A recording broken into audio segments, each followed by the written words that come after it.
A paz do Senhor, tudo bem com vocês? Eu sou Laerte Santos, servo de Jesus.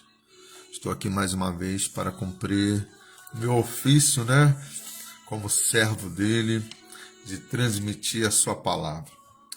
Eu quero começar e espero em Deus concluir, porque o assunto ele é muito vasto, ele é muito denso. Mas eu quero começar uma série falando sobre Cristo, Quem é Jesus? Quem é aquele homem que viveu há mais de 2000 anos atrás? Ele nasceu em Belém, da Judéia, ele cresceu ali em Nazaré, viveu ali na Galileia, o Galileu, também chamado Galileu, e esse homem de vida simples, mas que deixou um grande legado para a humanidade, tanto que a história da humanidade é dividida a partir do seu nascimento.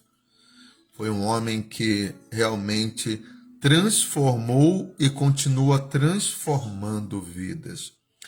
E como servo de Jesus, apaixonado por ele, muitas pessoas falam muita coisa sobre ele, mas de fato, quem é Jesus, E aí eu quero falar sobre a sua humanidade. Hoje a gente não vai finalizar sobre a sua humanidade, mas teologicamente a gente tem a fé, Acreditamos que Cristo ele é um ser que ele se veste de humanidade. Ele é divino, 100% homem, 100% Deus. E isso não está baseado apenas na nossa crença, mas eu quero falar de que 332 profecias acerca de Cristo se cumpriram nele. Então, ele de fato, ele era a resposta de oração. E é impressionante 300 e poucas profecias se cumprirem na vida dele. Isso torna realmente a sua vida verdadeira, real, autêntica. Ele, para falar da sua humanidade, então, porque antes de falar da sua deidade, eu quero falar da sua humanidade. Cristo, homem como nós, que passou pelas mesmas coisas, pelas angústias, pelas aflições, pelas dores. Ele foi traído, ele não foi compreendido no tempo em que ele viveu, foi rejeitado. Esse homem notável, que o seu testemunho, ele tem ainda hoje e até o fim estará influenciando, impactando vidas. Eu me lembro de um testemunho de Augusto Cury, um psiquiatra muito conhecido no Brasil, uma grande referência no conhecimento da mente, da psique humana.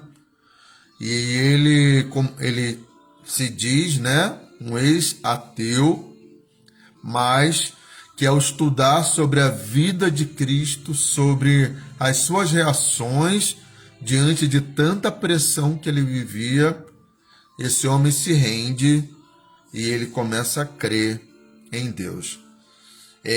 Porque a história de Cristo, a vida de Cristo, ela é verdadeiramente impactante.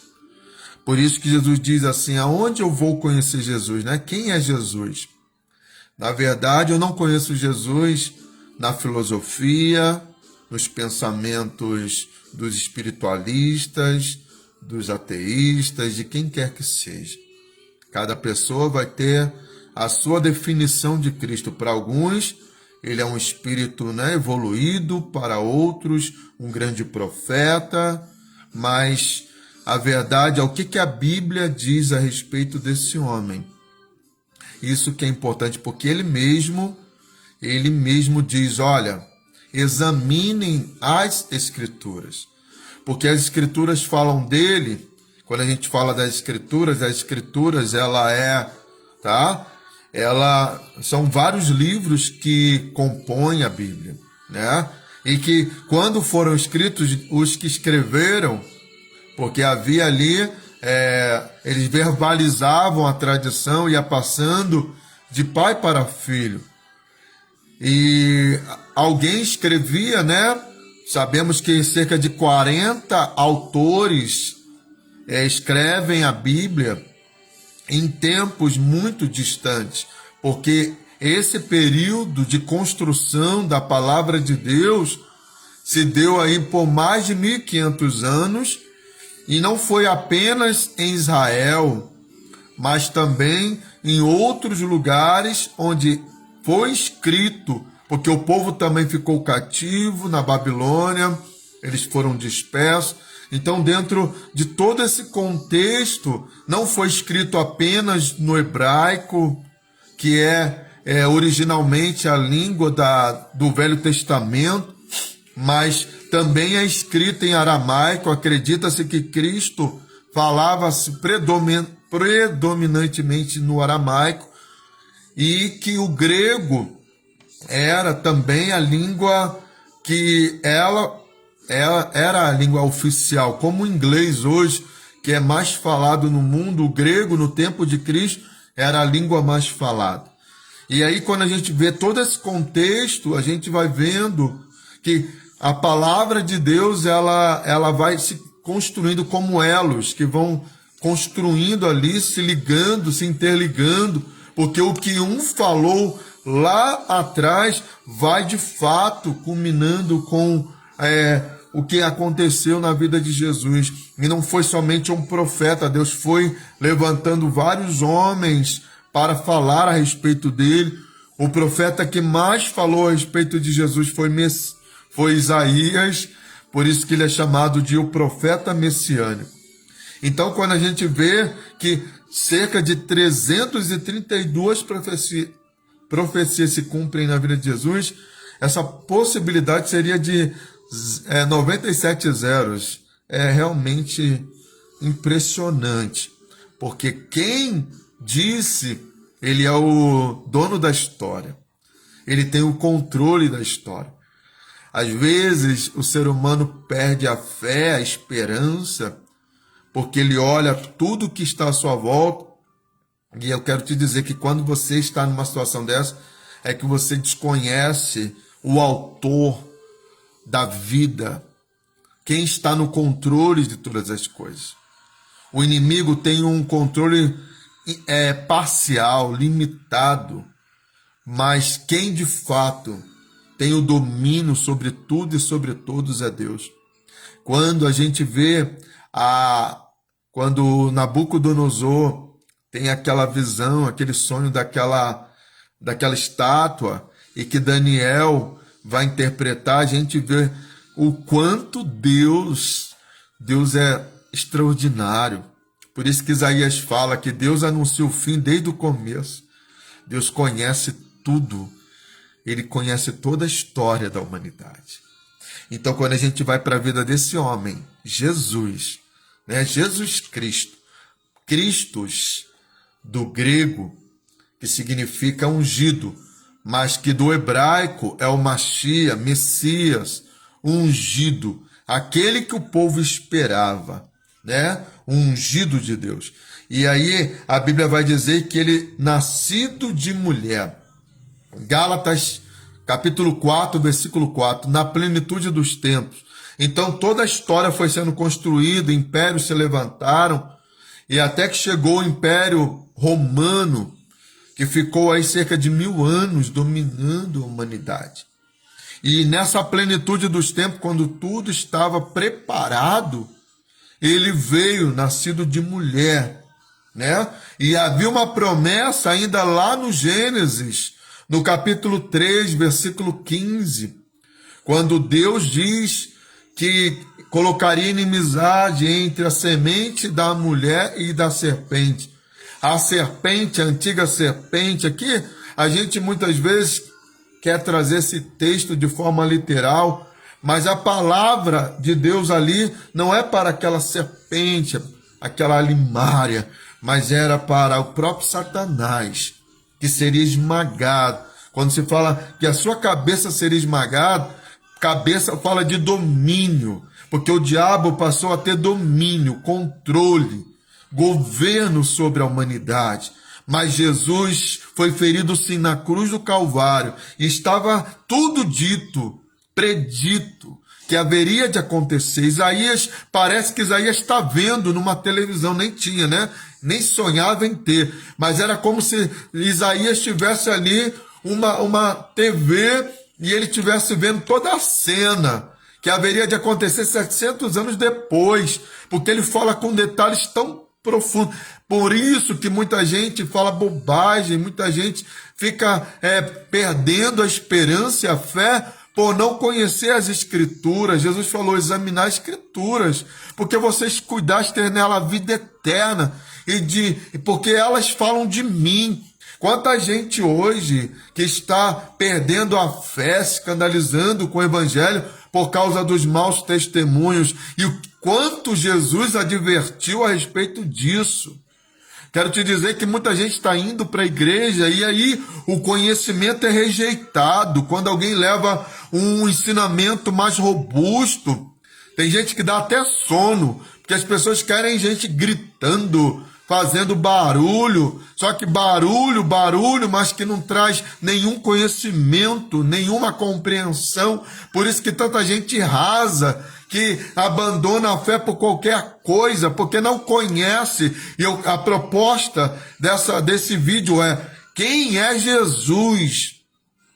Porque essa resposta é que vai mudar toda a sua trajetória. Essa resposta vai mudar toda a sua forma de se ver, de ver o mundo, a sua cosmovisão. É muito importante que eu saiba quem é Jesus, porque eu sabendo quem ele é, basta, não importa o que aconteça. Então, a Bíblia vai dizer que da semente da mulher, é interessante isso, porque quando a gente pensa, se for na questão biológica, né? Deus falando ali ainda em Gênesis 3,15, quando o casal peca, e Deus vai dizer, numa palavra de esperança, eles caíram, perderam, entregaram ali o domínio para Satanás, o governo que Deus deu ao homem, porque o homem foi criado à imagem e semelhança de Deus. E aí, só que não está perdido, porque Deus não tem plano B. A Bíblia fala que Jesus, o Cordeiro de Deus, foi sacrificado desde a fundação do mundo. Deus nunca vai fazer uma reunião de emergência, chamar ali o Filho, o Espírito e todos os anjos para fazer ali uma reunião, porque algo fugiu do seu controle. Tudo estava na mente de Deus. Deus conhece toda a história. Então não fique aí perplexo diante dos falsos profetas, dos falsos servos de Deus, dos falsos obreiros, porque Jesus falou muito, ele falou muitas vezes sobre os falsos profetas: acautelai-vos, muitos virão em meu nome dizendo eu sou Cristo, mas muita gente ainda assim se escandaliza. Jesus falou tanto para os discípulos: olha, importa que o Filho do Homem seja entregue, tá? Para a elite religiosa, né? E que ele morra, né? Que ele seja ali morto, mas ele vai ressuscitar ao terceiro dia. Ele fala tantas vezes. Isso acontece e os discípulos ainda assim se escandalizam. Acorda, meu irmão. A gente precisa voltar para a palavra de Deus, para as Escrituras. A gente fica correndo muito atrás de palavras, muitas vezes para massagear nosso ego, palavras motivacionais. Hoje as pessoas procuram seus coaches, né? Seus gurus, meu irmão.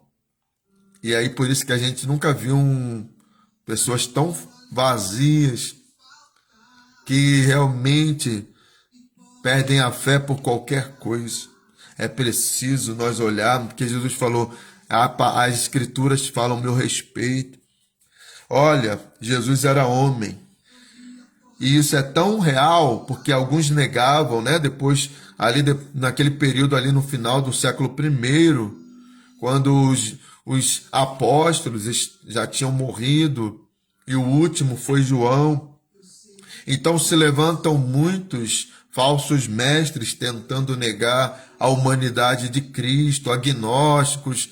E aí, como é importante nós buscarmos no Senhor conhecimento, para que ninguém venha nos ludibriar. Porque, aliás, a serpente continua atuando. A serpente que enganou Eva é a mesma, é a antiga serpente, que tem enganado a muitos, seduzido, ludibriado, que vem com uma palavra, muitas vezes, que o ser humano quer ouvir. Às vezes é no momento em que você tem fome, né? Lembrando do nosso mestre ali, quando ele está no deserto e ele tem fome. E aí o Satanás aparece, ele aparece quando a gente está com fome, ele aparece quando a gente está ansioso, ele aparece quando a gente está ali angustiado, ele aparece quando a gente está ali em crise, quando a gente está passando por problema. Aí ele aparece quando a gente está fragilizado, porque ele é covarde, né? Ele aparece covardemente, sorrateiramente, rugindo como um leão, buscando a quem possa tragar. Essa é a estratégia dele. Se você se encher de Deus, então você vai estar com a sua mente blindada. Mas ele vai aproveitar daqueles que estão em crise e que começam a questionar a igreja, questionar os irmãos, começam a criticar, murmurar sobre tudo e sobre todo. É quando você começa a murmurar sobre o seu casamento, sabe? Quando você começa a ter problema no seu casamento, aí ele aparece, ele manda até um homem bonito, uma mulher bonita, ele aparece. Um amigo lá para querer ser melhor do que o seu esposo, a sua esposa. O diabo sempre vai aparecer em momentos de crise, porque ele é covarde. Ele age assim, sorrateiramente. Ele nunca vai trazer a verdade, porque ele não se firmou na verdade desde o princípio. Aliás, a única coisa que é atribuída a ele como paternidade é a mentira. E é na mentira que ele age. Mas Cristo é a verdade. Ele é a verdade que liberta, que transforma. E aí a Bíblia diz que convinha que ele fosse como nós. Porque Deus não pode entender as dores da humanidade. Eu estou falando na totalidade, como experiência. Deus sabe de tudo. Mas só que o Filho, né, o Verbo encarnado, ele vai experimentar aquilo que nós experimentamos. Porque para ser um sumo sacerdote, ele precisava ser como nós, como um homem que ele precisou crescer em sabedoria e em graça, tá? Em estatura, está lá em Lucas, capítulo 2, 52, ele teve fome, capítulo 4, versículo 2 de Mateus, ele teve sede, João 19, 28, ele se cansou, porque nós nos cansamos, nos fadigamos, e aí Paulo fala uma coisa tremenda, né? Ainda que o homem exterior se corrompa, contudo o homem interior se renova. Você pode estar cansado fisicamente, mas o teu espírito se renova, ele não se cansa. Por isso que a gente precisa alimentar o espírito. Alimente o teu espírito e ele vai comandar a tua alma e o teu corpo. Jesus chorou, tá? Ele chorou quando o seu amigo morreu e ele chora sobre Jerusalém, porque ele quer proteger o seu povo, mas o seu povo era rebelde. Jesus quer proteger-nos. Jesus quer proteger essa geração, mas as pessoas têm um coração duro. Não, as pessoas não se dobram. Muitas vezes só se dobram quando estão todas quebradas. E olhe lá, porque são de dura cerviz. Mas Jesus, ele disse sobre ali em Jerusalém, porque ele sabia o que iria acontecer, aquela nação, aquele povo que ele tanto amava. E ele disse assim, Jerusalém, Jerusalém, que mata os profetas, que persegue os meus enviados. Quantas vezes eu quis ajuntar vocês, como uma galinha protege seus pintinhos, vocês rejeitaram. Então muita gente está sofrendo, não é porque Deus não se apieda, né? Não é porque Deus não tem misericórdia, não tem compaixão, pelo contrário, mas porque eles não se voltam para Deus, não se arrepende, não retrocede dos seus maus caminhos. E aí, a diferença de Cristo para nós, porque quando eu estou falando de profecia sobre ele, e que ele esmagaria Satanás, e a gente fica pensando numa visão, né, literal, Jesus ali pisando na serpente, mas aqui está falando de que Jesus, quando ele morre, e ele era o Cordeiro prometido, profetizado por Isaías, capítulo 53, quando eu falei que Isaías parecia que estava com uma televisão ali, vendo toda a cena, é porque ele dá muitos detalhes do que aconteceu na crucificação de Cristo. Que ele iria estar entre malfeitores. Então, assim, a profecia de Isaías ela é tão fiel que parecia que Isaías estava ali, contemporâneo, vendo aquela cena. Que coisa tremenda. Por quê? Porque Deus, ele escreveu toda a história. Por isso que se cumpre tantas profecias na vida de Cristo. Só que o Cordeiro, como na velha aliança, João Batista diz, eis o Cordeiro de Deus que tira o pecado do mundo. Quando Jesus vai ali no Jordão para ser batizado. Ele não podia ter defeito, então era escolhido aquele cordeiro, eu estou falando do cordeiro mesmo, animal, para depois ir para o verdadeiro cordeiro pascual, porque ele não podia ter nenhum defeito, ele tinha que ser perfeito. E quando a gente vai para a vida de Jesus, todos que o conheciam diziam, ele é justo, não há pecado. Ele era um ser humano irrepreensível. Ele é o mestre dos mestres. Ele não é aquele que fala, olha, faz assim, faça o que eu mando e não faça o que eu faço. Pelo contrário. Aliás, Jesus nos ensina lá no Sermão da Montanha, como é lindo o Sermão da Montanha. E Jesus vai falar a palavra de ouro, né? Que é aquilo que vocês querem que os homens vos façam, façam vocês primeiro. Então Jesus, antes de ensinar, ele fazia. Quando ele fala de humildade, ele mesmo dá exemplo de humildade. Quando ele fala de amor, ele mesmo dá exemplo de amor e compaixão. Então, quando ele fala de santidade, ele mesmo foi o homem que todos ali, ele é inocente, é justo. Não há pecado nele, não há dolo nas suas palavras. Porque se ele peca, ele não poderia ser esse cordeiro que poderia tirar o pecado do mundo. Uma coisa bem interessante que eu estava meditando e eu quero compartilhar com vocês é a respeito de quando Deus fala aqui a semente da mulher. Biologicamente falando, né? E também na questão da genealogia, então a semente estava sempre atribuído ao homem. Biologicamente falando, é o homem que tem a semente, né? E na genealogia, quando a gente vê alguém falando a respeito de alguém, então sempre na Bíblia a gente vai falar, olha, o profeta, filho de fulano, né? Filho de Cicrano. Então, essa era a conexão que se fazia da figura paterna. Mas a gente vê que Jesus, a sua genealogia é contada, claro, de dois prismas, né? Mateus, como ele escreve, cada um dos evangelhos que falam a respeito de Jesus,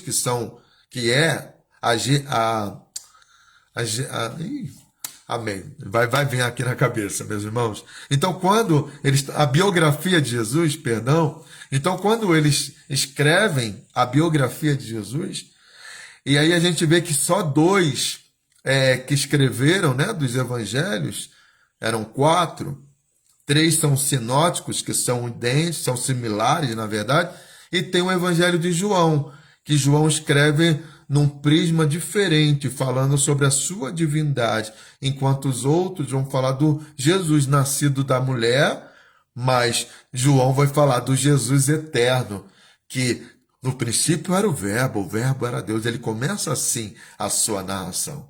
Ele estava com Deus. Então ele está falando de Jesus no prisma da eternidade, enquanto os outros vão trazer, porque os outros vão escrever para determinadas pessoas ou povos, né? Por exemplo, Mateus escreve para os judeus. Então ele vai falar sobre a linhagem de Jesus, respeitando a tradição judaica, né?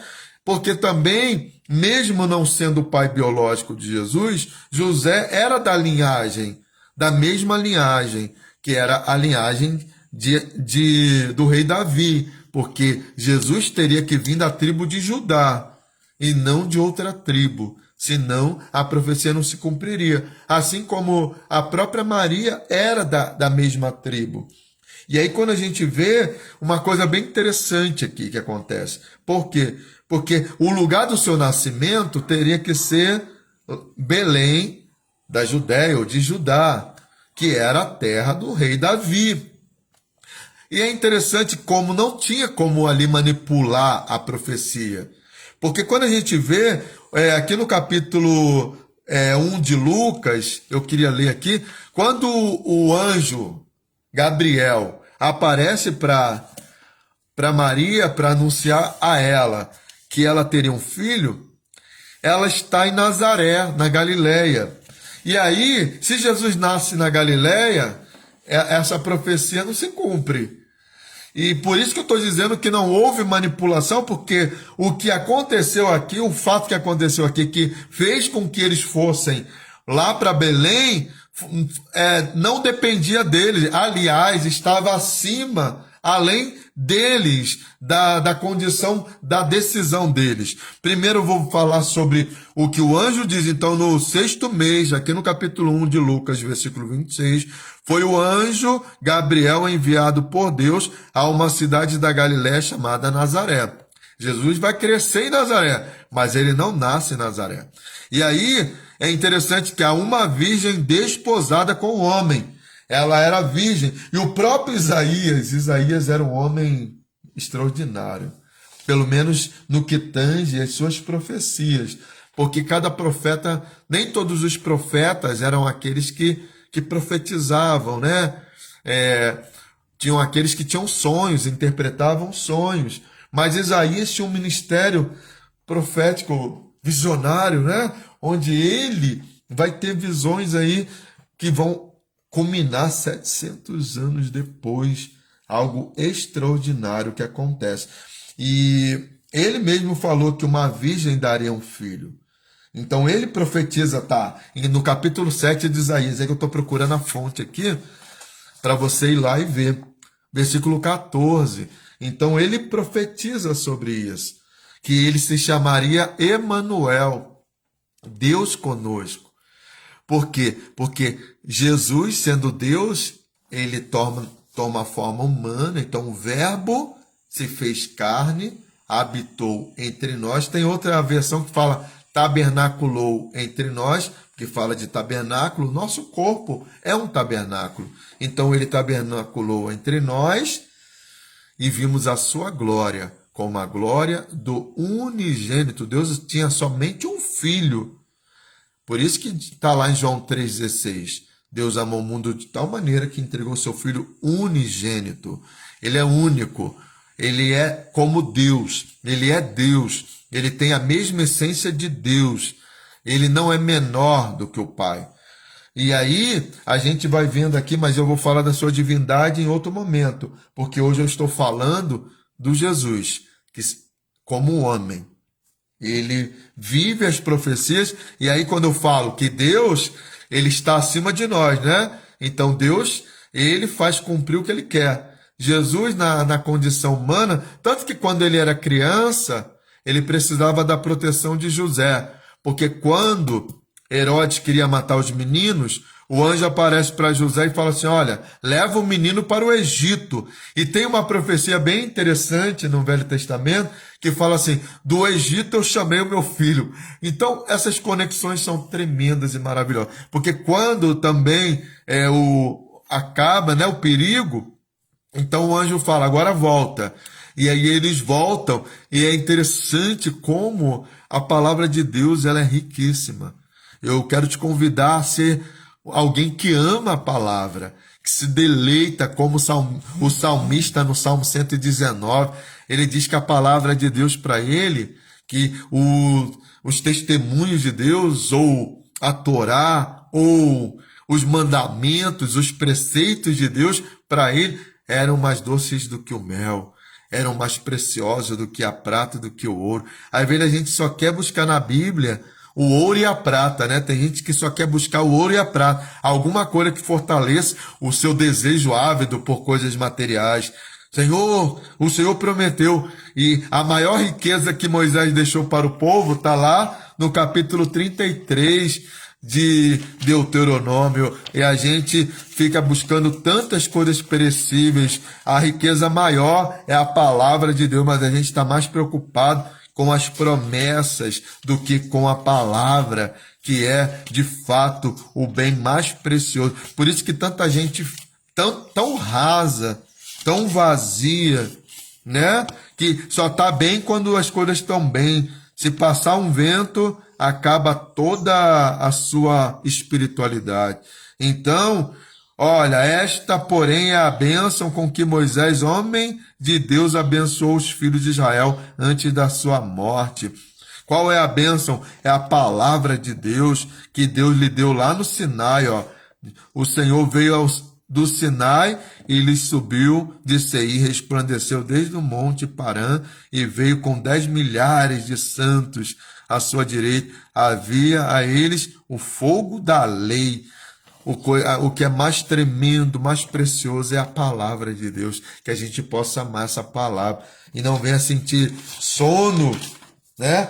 Consegue ler fofoca, consegue ler signo, consegue ler qualquer coisa, mas não consegue ler aquilo que edifica, aquilo que transforma, aquilo que é verdade imutável, que é a palavra de Deus. Então, quando eu disse que o cumprimento dessa profecia estava acima, estava além deles quererem fazer alguma coisa, até porque são 300 e poucas profecias que se cumprem, mas do seu nascimento, ela recebe ali o anúncio de que seria mãe, e ela mesma vai dizer, admirada, porque ela diz, ué, mas como se dará se eu não conheço o homem? Nesse sentido, esse conhecer é porque ela era virgem. Era impossível que ela pudesse gerar um filho. Como que ela poderia gerar? E aí, a explicação está aqui no próprio texto, porque o próprio anjo vai dizer que o filho que haveria de nascer nela, através dela, seria a obra do Espírito Santo. E aí, a gente vai ver no capítulo 2, olha o que acontece aqui no capítulo 2, que vai mudar a cena, que vai fazer com que eles saiam de Nazaré e eles tenham que ir lá para o lugar do cumprimento da profecia. E aconteceu naqueles dias que saiu um decreto, ou seja, eles não podiam descumprir o decreto da parte de César. César era um título, né? De César Augusto, para que todo mundo se alistasse. Este primeiro alistamento foi feito sendo Cirênio presidente da Síria, e todos iam alistar-se, cada um à sua própria cidade. Eles não eram da cidade de Davi? Eles não eram da mesma descendência? Então, a partir desse decreto, então, subiu também José da Galileia, da cidade de Nazaré, ou seja, para a Judéia, a cidade de Davi, chamada Belém, porque era a casa da família de Davi, para alistar-se com Maria, sua esposa, que estava grávida. E ali ela vai gerar o Salvador do mundo. Coisa tremenda, né? Que essa palavra tão poderosa, ela venha se cumprir na sua vida. Talvez você esteja vivendo momentos em que você veja a sua vida e parece que tudo está fora do lugar. Eu quero te dizer que o mesmo Deus que escreveu toda a história e que em alguns cenários do povo de Deus, parecia que essas profecias jamais se cumpririam. Lembremos que o povo ficou 400 anos no Egito, mas Deus os tirou de lá com mão forte. Lembremos que depois de estarem na